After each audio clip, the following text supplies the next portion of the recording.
Hello guys, let's create this firecracker animation using JavaScript. I'm going to open my text editor. Let me create a basic HTML boilerplate, and then here I'm going to just have an h2. Let me copy this same thing from the actual design and I'm going to put it here. Let me create a button.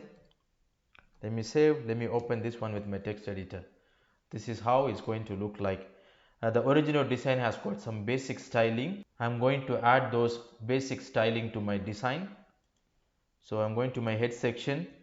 So here, I have added some basic styling for the body section, H2 as well as button. When I hover on the button, I have added some basic style.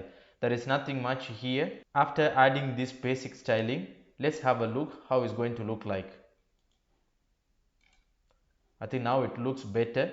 Now let's get into the JavaScript so that we can create this firecracker animation. So for that, let me open my text editor.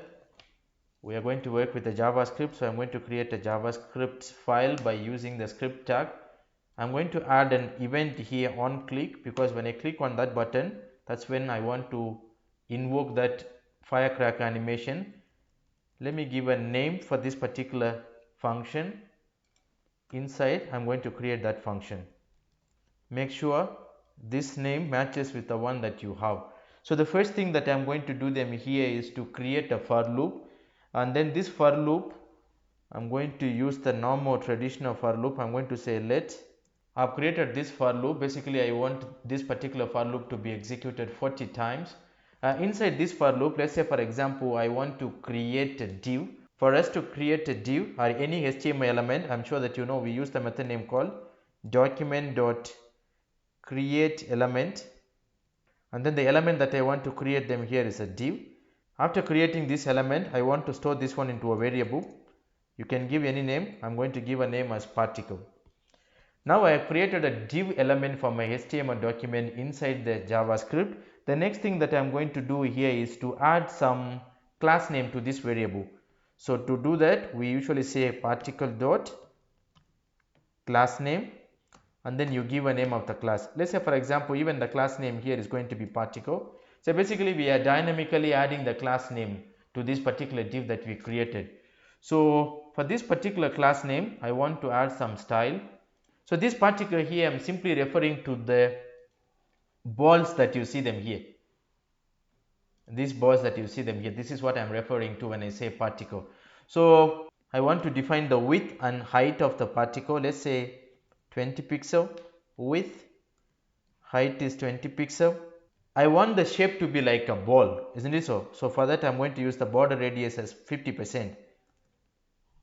Let me save. I've added a bit of styling to this particle. Now what is next? We need to add this random color, because at this point in time our balls did not have any color. So I'm going to add some random color using HSL color model.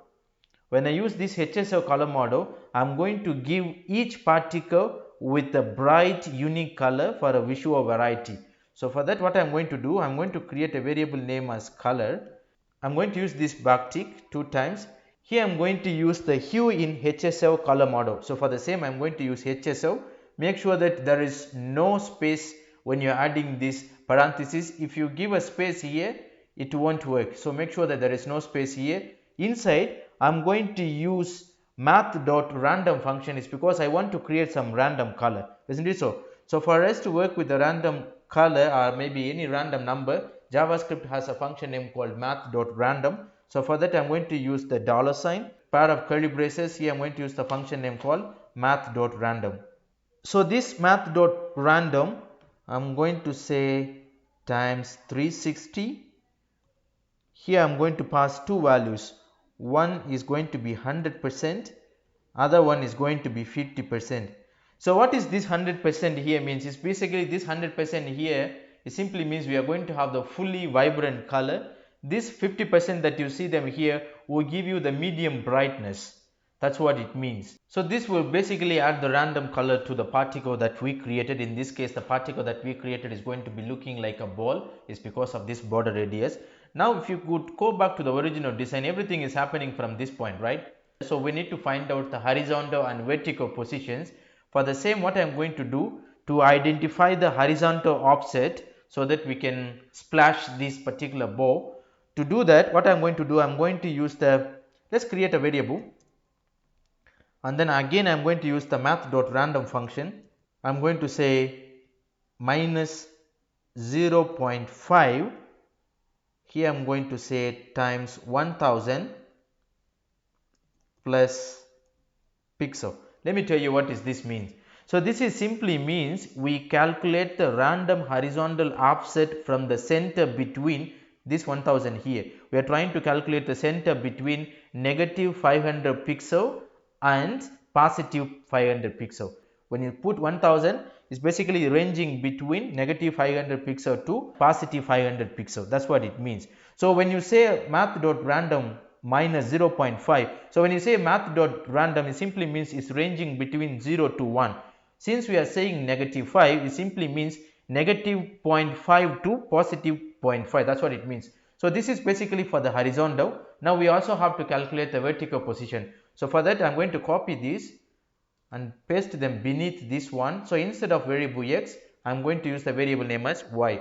So this one is for the horizontal offset, this one is for the vertical offset. The next thing is we need to add a background color to the particle that we created. So this one we are just assigning a color. So this color variable here will give us a random color. So now what do we have to do? We have to assign this random color to the particle that we created. How do we do that? Particle is the name of the variable. If you want to add a color to that one, how would you do that? In CSS, we say style dot a background color. Where are we getting the background color from? This color variable, because this color variable would give us an access to the random color. I hope this makes sense. Now, as you can see them here, we need to calculate the middle of this screen. When I say middle of this screen, from the horizontal as well as from the vertical. So basically we are trying to find out the middle of the screen width and middle of the screen height. So for that, what I am going to do, here I am simply going to say particle dot style dot left equals, we want to find out the middle of the screen width. For that, we are going to use the built-in method name called window dot inner width divided by 2, because we are trying to find out the middle of the screen width, and then we are going to add them with the pixel. So this one will calculate the middle of the screen width. We also have to calculate the middle of the screen height. So for the same, instead of width, let's change this one to a height. Now this one will calculate the middle of the screen height. I hope this makes sense. Then the next thing is we need to add some animation so that when we press on that button, we see that thing will start splashing. For the same, what I'm going to do, I'm going to use the CSS here in JavaScript name called set property. How do we do that? We say particle dot, we want to set some styling. What styling do you want to set? In this case, I want to set the property. Here you can pass anything. So, but in this particular case, I'm going to create a global variable. For us to create a global variable, we use a single code. Here I'm going to say, so dash dash x, this is for the horizontal offset. So I'm going to give a value as x. For the vertical offset, I'm just going to change the name of the variable from x to y. I hope this makes sense. Now what is next? We have to work with these global variables when you create an animation. Do we have any animations here? At the moment there is no animation. So what I'm going to do here, I'm going to say, let's create some animation. Give a name for the animation. Let's say I'm going to say explode, and then let's say I'm going to just give some 0.75 ease out forwards. Since I created this animation, I need to work with that animation. For that, I'm going to use the keyframes function in CSS. What is the name of the animation? Is explode. Pick the name of the animation, put them here. So inside this animation function, I'm going to use the to. Inside the to, I'm going to say transform, and then here I want to translate. Since I have created those two global variables, I'm going to use them here. Var, what is that global variable for the horizontal offset? Is x, isn't it so?